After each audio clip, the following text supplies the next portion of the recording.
Hello नमस्कार दोस्तों, मैं सीकेपी स्टडी में आप सभी का स्वागत करता हूं और मैं छोटू कुमार।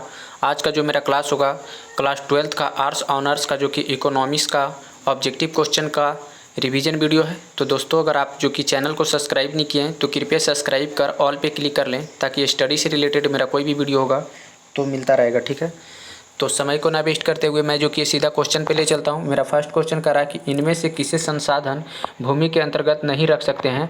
तो ऑप्शन दिया हुआ, ऑप्शन ए में नदी, ऑप्शन बी में जंगल, ऑप्शन सी में खदान और ऑप्शन डी में मशीन। तो जो कि है इनमें से किसी संसाधन भूमि के अंतर्गत हम नहीं रख सकते हैं।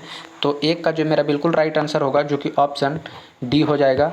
यानी जो कि है संसाधन भूमि के लिए नदी भी आवश्यक है, जंगल भी आवश्यक, खदान भी होता है, लेकिन मशीन जो कि है संसाधन भूमि के अंतर्गत नहीं हम रख सकते हैं। यानी ऑप्शन नंबर डी हमारा बिल्कुल राइट आंसर हो जाएगा। ठीक है, आप इसे याद रखेंगे। नेक्स्ट क्वेश्चन पे हम बढ़ते हैं, क्वेश्चन नंबर दूसरा की ओर। दूसरा नंबर में करा राजकोषीय एवं बजट घाटे को कैसे कम किया जा सकता है। तो ऑप्शन ए में दिया गया है कर राजस्व में वृद्धि द्वारा, ऑप्शन बी में सरकारी व्यय में कटौती करके और ऑप्शन सी में सरकार द्वारा व्यय रोककर और ऑप्शन डी में इनमें से सभी। तो राजकोषीय एवं बजट के घाटे को कैसे कम किया जा सकता है। तो दो का जो मेरा बिल्कुल राइट आंसर हो जाएगा जो कि ऑप्शन डी हो जाएगा, इनमें से सभी। ठीक है, आप इसे याद रखेंगे। नेक्स्ट क्वेश्चन पे हम बढ़ते हैं, क्वेश्चन नंबर तीसरा नंबर क्वेश्चन है करा कि सकल घरेलू उत्पाद की गणना में सम्मिलित किया जा सकता है। तो क्या किया जा सकता है। तो ऑप्शन ए में दिया गया अंतिम वस्तुओं को और ऑप्शन बी में मध्यवर्ती वस्तुओं को और ऑप्शन सी में उपभोक्त वस्तुओं को और ऑप्शन डी में इनमें से कोई नहीं। तो सकल घरेलू उत्पाद की गणना में सम्मिलित किया जा सकता है। तो तीन का जो मेरा बिल्कुल राइट आंसर हो जाएगा जो कि ऑप्शन ए हो जाएगा। अंतिम वस्तुओं को जो कि है गणना के रूप में उसे सम्मिलित किया जा सकता है सकल घरेलू में, यानी एक नॉर्मल घरेलू में। तो ऑप्शन नंबर ए हमारा बिल्कुल राइट आंसर होगा। ठीक है, आप इसे याद रखेंगे। नेक्स्ट क्वेश्चन पे हम चलते हैं, क्वेश्चन नंबर चौथा क्वेश्चन है करा किसी वस्तु की कीमत बढ़ेगी तो उसके जो कि स्थानापन्न वस्तु की मांग क्या होगा, बढ़ जाएगा या घट जाएगा। तो ऑप्शन ए में दिया गया है बढ़ जाएगी, ऑप्शन बी में घट जाएगी और ऑप्शन सी में स्थिर रहेगी और ऑप्शन डी में इनमें से कोई नहीं। तो चार का जो मेरा बिल्कुल राइट आंसर हो जाएगा जो कि किसी वस्तु की कीमत बढ़ेगी तो उसके स्थानापन्न वस्तुओं की मांग जो कि है वो बढ़ जाएगा। यानी किसी महंगाई वस्तु को अगर ज़्यादा उसका जो कि स्थानांतरित वस्तु की अगर चाहत है तो उसका महंगाई जो की है तो यानी बढ़ जाएगी। यानी ऑप्शन नंबर ए हमारा बिल्कुल राइट आंसर हो जाएगा। ठीक है, आप इसे याद रखेंगे। नेक्स्ट क्वेश्चन पे हम बढ़ते हैं, क्वेश्चन नंबर पाँचवा क्वेश्चन है करा उपभोक्ता के जो कि इष्टतम बिंदु पर बजट रेखा क्या होगा। तो ऑप्शन ए में दिया गया एक्स वक्र को काटती है, ऑप्शन बी में एक्स वक्र को स्पर्श करती है और ऑप्शन सी में एक्स वक्र को स्पर्श नहीं करती है और ऑप्शन डी में इनमें से कोई नहीं। तो उपभोक्ता के इष्टतम बिंदु पर बजट रेखा क्या होगा। तो यहाँ पर जो कि है पाँच का जो मेरा बिल्कुल राइट आंसर हो जाएगा जो कि ऑप्शन बी हो जाएगा, एक्स वक्र को स्पर्श करती है इष्टतम बिंदु। ठीक है, यानी ऑप्शन बी हमारा बिल्कुल राइट आंसर होगा, आप इसे याद रखेंगे। नेक्स्ट क्वेश्चन पे हम चलते हैं, क्वेश्चन नंबर छठा क्वेश्चन है करा कि निवेश की परिभाषा है क्या है। तो ऑप्शन ए में दिया गया कुल निवेश जो कि मूल्यह्रास और ऑप्शन बी में पूंजीगत वस्तुओं के जो कि स्टॉक में वृद्धि और ऑप्शन सी में कुल निवेश प्रतिस्थापन निवेश और ऑप्शन डी में इनमें से सभी। तो छः का जो मेरा बिल्कुल राइट आंसर होगा जो कि निवल निवेश की परिभाषा जो है कुल जो कि ये विशेष जो कि मूल्यह्रास जिसे भी कहते हैं, यानी ऑप्शन ए हमारा इस क्वेश्चन का बिल्कुल राइट आंसर हो जाएगा। ठीक है, आप इसे याद रखेंगे। अगला प्रश्न पे चलते हैं, प्रश्न नंबर सातवां प्रश्न है करें यदि मांग एवं पूर्ति वक्र दोनों दाईं ओर समान अनुपात में शिफ्ट करती है तो उसे हम क्या कहते हैं। तो ऑप्शन ए में दिया गया वस्तु का मूल्य एवं क्रय की मात्रा में वृद्धि होगी। तो ऑप्शन बी में है मूल्य स्थिर रहेगा किंतु क्रय की मात्रा में वृद्धि होगी। ऑप्शन बी में करा मूल्य बढ़ेगा किंतु क्रय की मात्रा स्थिर हो रहेगी और ऑप्शन डी में इनमें से कोई नहीं।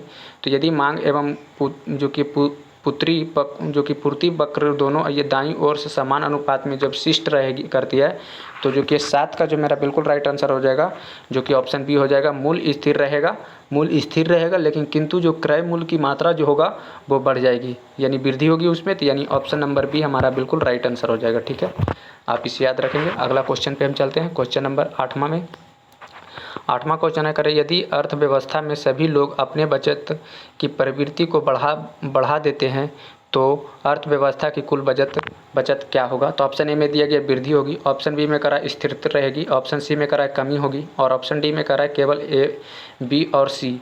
तो यहाँ पर जो कि यदि अर्थव्यवस्था में अगर सभी लोग अपने बचत की प्रवृत्ति को बढ़ा देते हैं तो अर्थव्यवस्था में कुल कितनी बचत हो जाएगी, तो 8 का जो मेरा बिल्कुल राइट आंसर हो जाएगा जो कि ऑप्शन डी हो जाएगा। केवल बी और सी जो कि है बिल्कुल यहाँ पर राइट आंसर हो जाएगा। स्थिरता भी रहेगी और कमी आएगी, ठीक है, अर्थव्यवस्था में। तो आप इसे याद रखेंगे, ऑप्शन डी। हम अगला क्वेश्चन पे चलते हैं, क्वेश्चन नंबर 9 में 9वां क्वेश्चन है, करा एक आयताकार जो कि है अति परवलयीय लागत वक्र है तो क्या है, तो ऑप्शन ए में दिया गया औसत स्थिर लागत है वक्र है। ऑप्शन बी में करा ऐसा वक्र जिसमें कुल लागत स्थिर हो, और ऑप्शन सी में करा सीमांत लागत वक्र, और ऑप्शन डी में करा ए और बी दोनों। तो 9 का जो कि है यहाँ पर जो मेरा बिल्कुल राइट आंसर हो जाएगा, एक आयताकार अति परवलयीय लागत वक्र जो होता है वो जो कि 9 का मेरा जो कि है औसत स्थिर लागत बल वक्र उसे कहते हैं, यानी ऑप्शन ए हमारा 9 का बिल्कुल राइट आंसर हो जाएगा, औसत स्थिर वक्र। आप इसे याद रखेंगे। नेक्स्ट क्वेश्चन पे हम चलते हैं, क्वेश्चन नंबर 10 में 10वां क्वेश्चन है, करा किस परिस्थिति में उत्पादन संभावना वक्र दाईं ओर जो कि सिखस जाता है, तो क्या, तो ऑप्शन दिया हुआ ऑप्शन ए में संसाधनों की वृद्धि से, ऑप्शन बी में करा उपभोक्ता की वृद्धि से, और ऑप्शन सी में करा तकनीक में सुधार से, और ऑप्शन डी में करा केवल ए और केवल एवं सी। तो यहाँ पर जो किया है 10 का जो मेरा बिल्कुल राइट आंसर हो जाएगा जो कि ऑप्शन डी हो जाएगा। ए और सी जो किया है संसाधन की वृद्धि से और तकनीक में सुधार हो जाने से परिस्थिति में उत्पादन संभावना जो होगा वो वक्र दाईं ओर से सिकस जाएगा, यानी ऑप्शन डी हमारा यहाँ पर राइट आंसर हो जाएगा, ए और सी दोनों, ठीक है, आप इसे याद रखेंगे। अगला क्वेश्चन पे हम चलते हैं, क्वेश्चन नंबर 11 में। क्वेश्चन नंबर 11 है, करा एक संतुलित बजट किसे कहते हैं, तो ऑप्शन ए में दिया गया जब व्यय और जो कि है प्रवृत्तियों बराबर हो, और ऑप्शन बी में करा जब व्यय प्रवृत्तियों से कम हो, और ऑप्शन सी में करा जब व्यय प्रवृत्तियों से अधिक हो, और ऑप्शन डी में करा इनमें से कोई नहीं। तो एक संतुलित बजट किसे कहते हैं, तो यहाँ पर जो कि 11 का जो मेरा बिल्कुल राइट आंसर हो जाएगा जो कि ऑप्शन सी हो जाएगा। जब व्यय परिस्थितियों से अधिक हो तो जो कि संतुलित बजट उसे कहते हैं जब परिस्थितियों से अधिक हो, यानी ऑप्शन सी हमारा इस क्वेश्चन का बिल्कुल राइट आंसर होगा, आप इसे याद रखेंगे, ठीक है। नेक्स्ट क्वेश्चन पे हम चलते हैं, क्वेश्चन नंबर 12 में 12 नंबर क्वेश्चन है, करा किसी फर्म का जो कि है मूल्यवर्धित होना उसे हम क्या कहते हैं, तो ऑप्शन ए में दिया गया उत्पादन का मूल्य प्रयुक्त मध्यवर्ती वस्तुओं का मूल्य, और ऑप्शन बी में करा उत्पादन के किसी चरण में कारकों का निवल योगदान, और ऑप्शन सी में कर्क के कारण वस्तुओं के मूल्य में वृद्धि, और ऑप्शन डी में करा ए और बी दोनों। तो जो कि किसी फर्म का मूल्यवर्धित होना उसे हम क्या कहते हैं, तो 12 का जो मेरा बिल्कुल राइट आंसर हो जाएगा जो कि ऑप्शन डी हो जाएगा, ए और बी जो कि दोनों हो जाएगा, यानी उत्पादन का मूल्य प्रयुक्त मध्यवर्ती वस्तुओं का भी मूल्य होगा और उत्पादन के किसी चरण में कारकों का निवल योगदान भी होगा, ठीक है, यानी ऑप्शन डी हमारा बिल्कुल राइट आंसर होगा, आप इसे याद रखेंगे। अगला क्वेश्चन पे हम चलते हैं, क्वेश्चन नंबर 13 में 13वां क्वेश्चन है, करा कोई पूर्ति वक्र कब दाहिनी ओर शिफ्ट करेगी, तो हम उसे क्या कहते हैं, तो ऑप्शन ए में दिया गया जो कि है प्रौद्योगिकीय प्रगति हो, और ऑप्शन बी में करा जो कि आगतों की कीमती में कमी हो, और ऑप्शन सी में प्रति इकाई पर लगाए जाए, और ऑप्शन डी में करा ए और बी दोनों।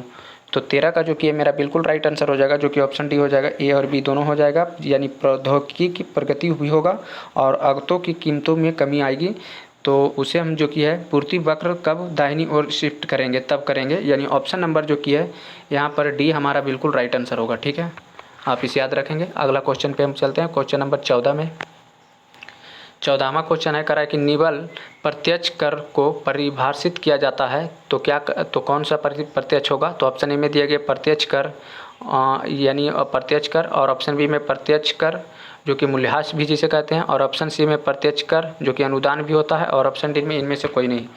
तो निवल प्रत्यक्ष कर को परिभाषित जो अब हम करेंगे तो उसे हम क्या कहेंगे, तो 14 का जो मेरा बिल्कुल राइट आंसर होगा जो कि ऑप्शन ए हो जाएगा, उसे हम जो कि है अप्रत्यक्ष कर जो कि है प्रत्यक्ष करेंगे, यानी ऑप्शन नंबर ए हमारा बिल्कुल राइट आंसर होगा, ठीक है, आप इसे याद रखेंगे। अगला क्वेश्चन पे हम चलते हैं, क्वेश्चन नंबर 15 में 15 नंबर क्वेश्चन है, करा कि अल्पकाल में पूर्ण जो कि है प्रतिस्पर्धी का फर्म में लाभ जो कि अधिकतमीकरण की शर्त है, तो ऑप्शन ए में दिया गया सीमांत आय बराबर जो कि सीमांत लागत, और ऑप्शन बी में करा सीमांत लागत बढ़ रही हो, और ऑप्शन सी में करा पी बराबर जो कि है पी बड़ा औसत जो कि प्रवृत्ति लागत, और इनमें से सभी। तो जो कि है अब जो कि अल्पकाल में जो कि है पूर्व जब परिस्थिति धर्मी फर्म के लाभ जो अधिकतमीकरणीय जो शर्त होगा, तो 15 का जो मेरा बिल्कुल राइट आंसर हो जाएगा जो कि ऑप्शन ए हो जाएगा सीमांत आय बराबर जो कि सीमांत लागत होगा, ठीक है, ऑप्शन ए हमारा बिल्कुल राइट आंसर है, आप इसे याद रखेंगे।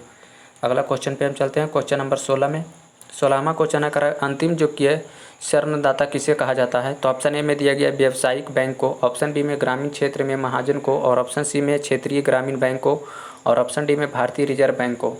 तो अंतिम जो कि ऋणदाता हम किसे कहते हैं? तो 16 का जो कि मेरा बिल्कुल राइट आंसर हो जाएगा, जो कि ऑप्शन डी हो जाएगा। भारतीय रिजर्व बैंक को जो कि हम अंतिम ऋणदाता उसे हम कहते हैं, भारतीय रिजर्व बैंक को कहेंगे, यानी ऑप्शन डी हमारा यहाँ बिल्कुल राइट आंसर होगा। ठीक है, आप इसे याद रखेंगे। अगला क्वेश्चन पे हम चलते हैं, क्वेश्चन नंबर 17 में। 17वां क्वेश्चन है अर्थव्यवस्था में जो कि साख का सीजन कौन करता है? तो ऑप्शन दिया हुआ ऑप्शन ए में सरकार, ऑप्शन बी में भारतीय रिजर्व बैंक, और ऑप्शन सी में व्यावसायिक बैंक, और ऑप्शन डी में इनमें से कोई नहीं।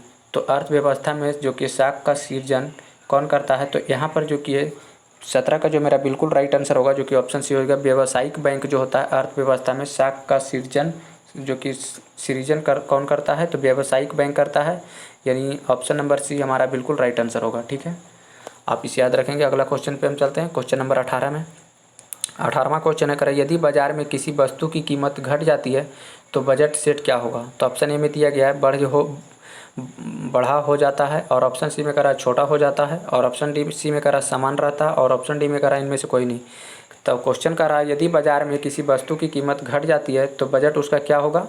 तो 18 का जो कि मेरा बिल्कुल राइट आंसर हो जाएगा, जो कि ऑप्शन सी हो जाएगा, यानी उसका जो यदि बाजार में किसी वस्तु की कीमत घट जाती है तो उसका बजट जो है समान रहता है, यानी एक बराबर रहता है, यानी ऑप्शन नंबर सी हमारा बिल्कुल राइट आंसर हो जाएगा। ठीक है, आप इसे याद रखेंगे। अगला क्वेश्चन पे हम चलते हैं, क्वेश्चन नंबर 19 में। 19वां क्वेश्चन है उच्च जो कि शक्तिशाली मुद्रा क्या है? तो ऑप्शन ए में दिया गया करेंसी प्लस रिजर्व, और ऑप्शन बी में जो कि है करेंसी प्लस मांग जमा, और ऑप्शन सी में करेंसी प्लस जो कि मियादी जमा, और ऑप्शन डी में इनमें से कोई नहीं। तो उच्च शक्तिशाली मुद्रा हम किसे कहेंगे? मुद्रा माने पैसा होता है, तो जो कि 19 का जो मेरा बिल्कुल राइट आंसर हो जाएगा, जो कि ऑप्शन ये हो जाएगा करेंसी प्लस रिजर्व, जो कि है मुद्रा का जो कि है शक्तिशाली है, यानी ऑप्शन नंबर ए हमारा बिल्कुल राइट आंसर होगा। ठीक है, आप इसे याद रखेंगे। अगला क्वेश्चन पे हम चलते हैं, क्वेश्चन नंबर 20 में। 20वां क्वेश्चन समीकरण एम डी बराबर आर पी वाई यह बतलाता है कि मुद्रा की मांग क्या है? तो ऑप्शन ए में दिया गया धनात्मक रूप से आय पर निर्भर करती है, और ऑप्शन बी में है जो कि ऋणात्मक रूप से मूल्य पर निर्भर करती है, और ऑप्शन सी में धनात्मक रूप से औसत कीमत स्तर पर निर्भर करती है, और ऑप्शन डी में केवल ए और सी दोनों। तो 20 का जो मेरा बिल्कुल राइट आंसर हो जाएगा, जो कि ऑप्शन डी हो जाएगा। ए और सी जो कि है बिल्कुल हमारा बिल्कुल जो कि बतलाता है मुद्रा की मांग कि धनात्मक रूप से आय पर जो निर्भर करती है उसे भी मुद्रा कहते हैं, और धनात्मक रूप से औसत कीमत पर भी निर्भर करती है उसे भी मुद्रा कहते हैं। तो यानी ऑप्शन नंबर डी हमारा बिल्कुल इस क्वेश्चन का राइट आंसर हो जाएगा। ठीक है, आप इसे याद रखेंगे। अगला क्वेश्चन पे चलते हैं, क्वेश्चन नंबर 21वां में। 21 नंबर क्वेश्चन है कुल उत्पादन x1 इकाइयों पर जो कि है माइनस कुल उत्पादन x1 माइनस 1 इकाई पर की परिभाषा है। तो क्या है? तो ऑप्शन ए में दिया गया कुल उत्पाद की, ऑप्शन बी में औसत उत्पाद की, और ऑप्शन सी में सीमांत उत्पाद की, और ऑप्शन डी में इनमें से कोई नहीं। तो 21 का जो कि मेरा बिल्कुल राइट आंसर होगा, जो कि ऑप्शन सी होगा सीमांत उत्पाद की, जो कि होगा जो कि x1 इकाइयों पर भी माइनस अगर कुल जो कि x1 इकाइयों पर जब परिभाषा लिखेंगे तो सीमांत उत्पाद होगा, यानी ऑप्शन नंबर सी हमारा बिल्कुल राइट आंसर हो जाएगा। ठीक है, आप इसे याद रखेंगे। अगला क्वेश्चन पे हम चलते हैं, क्वेश्चन नंबर 22 में। 22वां क्वेश्चन है एक आयताकार जो कि अति परवलयीय मांग वक्र के लिए मांग की लोच ई पर बिंदु पर होती है, तो क्या होगा? तो ऑप्शन ए में दिया गया ई बराबर 0, ऑप्शन बी में ई बराबर 1, ऑप्शन सी में ई बराबर इंडिफिनिट, और ऑप्शन डी में ई बराबर स्थिर राशि। तो जो कि 22 का जो मेरा बिल्कुल यहाँ पर राइट आंसर होगा, जो कि ऑप्शन बी होगा ई बराबर 1 जो होगा, जो कि आयताकार में जो कि है अति परवलयीय मांग वक्र के लिए मांग की लॉन्च किया बिंदु है ई बराबर 1। ठीक है, यानी ऑप्शन नंबर बी हमारा बिल्कुल राइट आंसर होगा। ठीक है, और आप इसे याद रखेंगे। अगला क्वेश्चन पे हम चलते हैं, क्वेश्चन नंबर 23 में। 23वां क्वेश्चन है यदि पूरक वस्तु के मूल्य में कमी आती है तो वस्तु की मांग क्या होती है? तो ऑप्शन ए में दिया गया बढ़ती है, ऑप्शन बी में घटती है, ऑप्शन सी में स्थिर रहती है, और ऑप्शन डी में इनमें से कोई नहीं। तो यदि पूरक वस्तु के मूल्य में कमी आती है तो उस वस्तु की मांग क्या हो जाती है? तो 23 का जो मेरा बिल्कुल राइट आंसर होगा, जो कि ऑप्शन ए हो जाएगा बढ़ जाती है। जब वस्तु में मूल्य में कमी आएगी तो उसका वस्तु की मांग क्या होगा? बढ़ जाएगी, यानी ऑप्शन नंबर ए हमारा बिल्कुल राइट आंसर हो जाएगा। ठीक है, आप इसे याद रखेंगे। नेक्स्ट क्वेश्चन पे हम चलते हैं, क्वेश्चन नंबर 24 में। 24वां क्वेश्चन MI प्लस व्यावसायिक बैंकों की जो भी निवल जो कि अवधि जमाएँ परिभाषा है, तो क्या है, तो ऑप्शन ए में दिया गया M2 की, ऑप्शन बी में करा M3 की, ऑप्शन सी में करा समस्त मौद्रिक संसाधन की, और ऑप्शन डी में करा ए केवल बी और सी दोनों। तो यहाँ पर जो कि 24 का जो मेरा बिल्कुल राइट आंसर होगा जो कि ऑप्शन ए हो जाएगा। M2 की जो होता है, M प्लस बैंक व्यावसायिक बैंकों की जो निबल होता है जमाएँ जो परिभाषा होगा M2 की होगा, यानी ऑप्शन ए हमारा बिल्कुल राइट आंसर होगा। ठीक है, आप इसे याद रखेंगे। नेक्स्ट क्वेश्चन पे हम बढ़ते हैं। क्वेश्चन नंबर 25 में 25वां क्वेश्चन है करा कॉब डलगल जो कि है डगलस उत्पादन फलन जो कि Q बराबर x1 जो कि है अल्फ़ा x2 बीटा में पैमाने का प्रतिफल होता है, क्या होता है। तो ऑप्शन ए में दिया गया alpha into alpha minus beta, option b में करा alpha by beta, option c में करा बीटा बाई अल्फ़ा, और ऑप्शन डी में है अल्फ़ा प्लस बीटा। तो 25 का जो मेरा बिल्कुल राइट आंसर हो जाएगा जो कि ऑप्शन जो कि है डी हो जाएगा, यानी अल्फ़ा प्लस जो बीटा होता है जो कि है कॉब यानी जो मूल होता है जो कि प्रतिफल जिसे मूल हम कहते हैं, तो अल्फ़ा प्लस बीटा होगा, यानी ऑप्शन नंबर डी हमारा इस क्वेश्चन का बिल्कुल राइट आंसर होगा। ठीक है, तो दोस्तों उम्मीद करता हूँ कि वीडियो अच्छा लगा होगा। अगर आपको ये वीडियो अच्छा लगा है तो आप वीडियो को लाइक कीजिए, हमारे चैनल को सब्सक्राइब कर बगल में बेल आइकन को दबा लीजिए ताकि स्टडी से रिलेटेड मेरा कोई भी वीडियो होता है तो आपको मिलता रहेगा। तो जब तक के लिए जय हिंद, जय भारत, मिलते हैं नेक्स्ट वीडियो में।